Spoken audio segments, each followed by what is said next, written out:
Today's training might be a little rough. You sure talk a lot.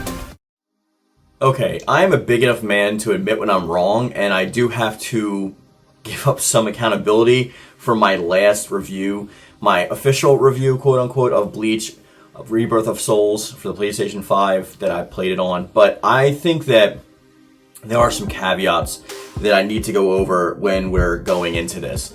The first thing being is that at the time, I don't remember how much time I had logged in with the game.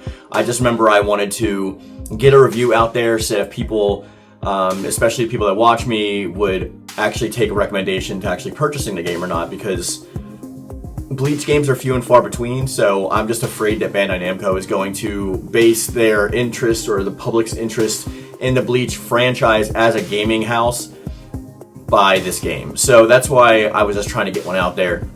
Now, I did give it a 7 out of 10 for an anime game, and I also gave it, like, I think a 4 or 5 out of, like, a regular fighting game. And there were some things I said in that I've actually come to change my mind on. It's not necessarily that, like, I was outright wrong. It's more that now that I've had far more time to be able to spend with the game and playing all the different modes, I just have a different opinion of the game now. And my first initial review was that the gameplay loop was kind of boring, and it's going to lead people to be bored after a while because it's kind of a rinse and repeat rock, paper, scissors type system. But actually, the more you play it and get to know all of the different mechanics and the reversals and the traversals, it's a lot more in depth than I initially thought. So not only are we using teleports and counters and stuff like that, like I talked about in my first review, the movement does improve. It is character based because of like different player speeds and what type of character they are. But overall, I think that like if you're utilizing your X button, which is like your sidestep or your dash, it's actually going to give you a much better range of motion in this game when you're playing it. Before, I wasn't really aware that you can just like dash forward necessarily. It was just like a kind of defensive getting out of the way kind of maneuver, and you're just like walking basically. But using your flash step or your X, you're literally dashing to the side, and you can get behind an opponent, and you can, without having to use meter to do the teleport, which is like the L2 plus, I think, X. And you can actually do this with a bit of momentum, and you can dodge backwards out of attacks way. Since the arenas are so wide and open, I originally thought that this was like almost 2D-esque in a way, that the attacks are just going to connect like almost no matter what, depending on where you are at on the map. But that's not the case.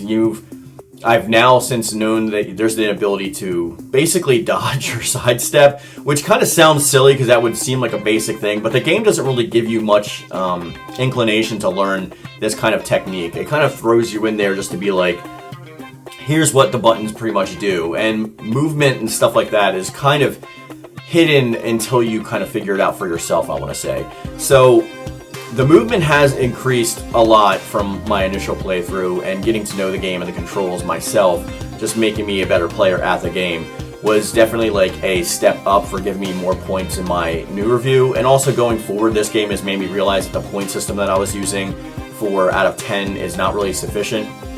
I'm going to give things now a sliding grade, like A through F or whatever, and with plus and minus variables in there. So I think that like that's going to be a lot better when we're actually doing these reviews, so you can get like a broader sense of how I feel about the game. But moving on, there's also, in the beginning it drags a bit, and I think it's a combination of a few things. Those first cutscenes to like initiate you into the world are extremely long. I think like the first couple days that I played, it would be like maybe an hour of gameplay, and I'd have like 2 fights in the story mode. And that is because some of those cutscenes are like 20-25 minutes long. And I think like the second combination point that I was talking about is, if you've seen the beginning of Bleach like a million times, like I have, that's like not necessarily the most exciting stuff, with like Grand Fisher and all that stuff. And it just like drags, and it makes you feel like you're doing something on your phone while the cutscenes are playing, or you're just going to outright skip them.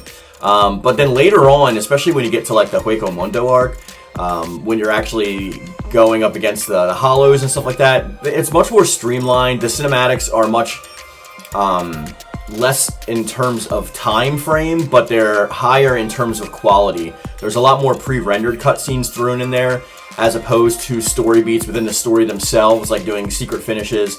And there's also cool stuff in the story mode that I didn't realize before in my first playthrough, where you can unlock secret chapters. So if you complete certain objectives during certain chapters, you can unlock like secret side stories that usually gives you a different perspective of like another character, of something that was going on during that time. Now there are kind of like what if scenarios, but there are far more in this, and this is a downgrade, is like filler. So when you get like throughout the story, there'll be these like little subsections where you'll see a bunch of characters' faces or silhouettes in circles. These are filler arcs. There are 2 that I've noticed so far, and they are not short, and they are not very much interesting. Some of them are more comedic, like developing a new board game or getting Byakuya to play soccer. There is like a lot of that in this game. There's 2 whole entire sagas basically in the middle of sagas, in the middle of these chapters, that is literally just like filler. Now, I'm not sure if you necessarily have to complete them. I don't remember. But I think that, like, those are skippable for sure, because some of that stuff, like, is just, like, it really feels like an anime filler arc, and it's, like, kind of wild to see that in a game, because it's far from, like, a what if. Like, who cares if, like, Byakuya learns how to play, like, soccer in the Soul Society, you know what I mean? So it's just a lot of that stuff. And it's not necessarily anything new dynamic-wise, like interesting with gameplay. It's just like, here's this as hobbled together cinematic as we can probably come up with within our own game's engine, and just characters talking at each other, and they're not actually going to do the actions that they're talking about. It's just going to be like a fight at the end, or sometimes nothing, just like a cinematic. And it's usually like 4 of these in a row until you get to the conclusion of that like story beat. Some of them are somewhat interesting, I want to say, but that's really up to the player. That's totally subjective. But for me, that's like total skippable content. But as far as the rest of the story and the later arcs, it's really good. The cinematics do step it up a notch, and like there are, like I said, more pre-rendered cutscenes. You get to know the characters more, so you're having more fun with the characters. You are also playing as everybody, so there's a big, well, all the heroes anyway. There's a good chance that you're pretty much going to find your main if you're actually playing the story mode. There are characters that I thought I was going to like that I actually ended up not liking, like Hitsugaya or Kira. And I think that's mainly just down to Hitsugaya's Bankai takes up so much of the visual space that it's hard to see your enemy, and it's hard to telegraph your enemy's actions unless you're going up against like a giant or something. It's extremely tough just to see like where you're at on the screen and what moves you need to do. So that is a bit tough. A lot of the ranged attacks for some of those characters, they only go so far before disappearing or not doing any damage. So you really got to get even somewhat up close and personal when you're trying to do ranged or mid-ranged attacks. And I think that's like a fair assessment to make. I don't think that's an exaggeration. There's characters you're definitely supposed to play at an arm's length, and I kind of had to still get up close and personal and do teleports and attack their back and whatnot, even though you're not really technically supposed to. And it seems like in story, there's some matchups that are pretty hard that like you think these characters like shouldn't be fighting, even though they fought in the anime and the manga, and it actually turned out well, or they're well matched for each other and balanced there. In the game, because of the mechanics, not so much. But it's really not that big of a deal. A couple retries or actually throw some talisman on and you're usually going to be good. The difficulty spike is like not insanely there. Some of the story beats are actually met like throughout the story, like they did in like Tenkaichi 2 or even Raging Blast 2, for example, for Dragon Ball, where you'll get to a certain part of the story and the character will automatically, or you'll have to just initiate like an evolution to where you just let the story go on, and it either ends the fight or continues it based on like the actions that you have to do. But overall, I think the story is turning out to be a lot better than I gave it credit for initially, and the single player content is there. The mission modes are pretty different and pretty fun. It's like usually 3 fights in a row that I've done so far, and there's a lot of collectibles in the game to unlock. Not necessarily like for collectible parts, but more like stuff for your player icon and profile and stuff like that. But they do unlock not only through Uruhara shop, but throughout the story. The more you progress, usually pertaining to story beats, then you'll get stuff like that, like fighting Ichigo for the white Ichigo for the first time. You'll actually get like Hollow Fight Ichigo's like profile icons and stuff like that. So there's a lot there to look forward to. Just for context, I still haven't finished the story. Like, I'm getting pretty close. I think I'm like 50 or 60% into the last arc, that I believe is the last arc, but I'm like 60 hours into the game. So there's like a lot of game to be had and played there, and I didn't think I'd be spending this much time with it outside of just like playing with friends and doing online stuff. Online still needs to get fixed. We still need better lobbies. That stuff hasn't changed from my initial review. But another thing that I think that I was kind of wrong about is whether or not they're going to be helping the game. So there have been update patches where they have, sometimes with even just 4 characters, like nerfed or buffed characters depending on like who they are. Some of those decisions, like every decision when it comes to update patches where you're changing characters, people don't agree with, and some they do. I guess it all just depends consistently on who you're playing and if you actually agree with like the buffs or nerfs that they actually apply. So a lot of that's either subjective or it could be objective if it comes to like online play. But since we have no online ranked mode at this time, there's not really like a cause for alarm unless you're kind of just like a sweat lord and doing it yourself. If you're just playing with friends or playing online with randoms, it's not going to be that big of a deal because nothing's really affecting your rank. So it's still just giving you more time to play with the game and to develop your defensive tactics against real opponents as opposed to AI. I'm not exactly sure if they're going to put ranked in at some point. I know there was some kind of thing where they said they're considering it in like an interview. I saw that on X, but I don't know if that's going to be implemented anytime soon or when that's going to be implemented.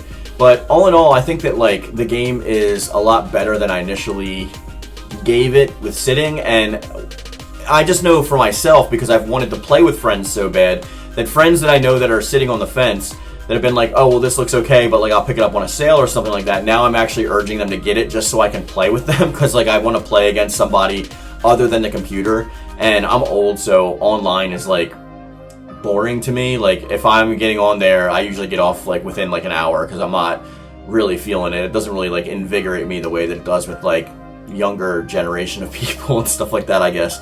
But for me personally, I think that like I'm going to be playing this game a lot more in the future, and I hope and encourage my friends to actually get this. So we might actually go back to streaming it on the channel. I'm not exactly sure. I think what I'm probably going to do is I'm probably going to curate which story chapters we do if we stream, just based on like the excitement levels, and like skip all the filler and stuff like that. But I think that if we do that, that'll be a conversation for the future. But for right now, I think I'm going to upgrade my grade, but based on the new sliding scale that I'm using with the grade averages instead of the actual like numerical value out of 10, I think I'm going to give this game a B+.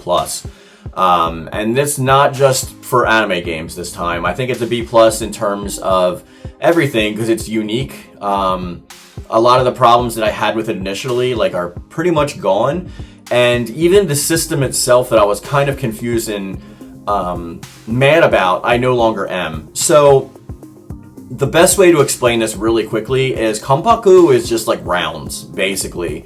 I was thinking of it as like, oh, you gotta whittle down the person's shield, then you gotta put them in a guard break mode, then you have to initiate your spirit attacks, and then like you get their bar down, and then you can actually initiate a super, and then it just like gets their Kompaku down into their stocks basically until they are at 0.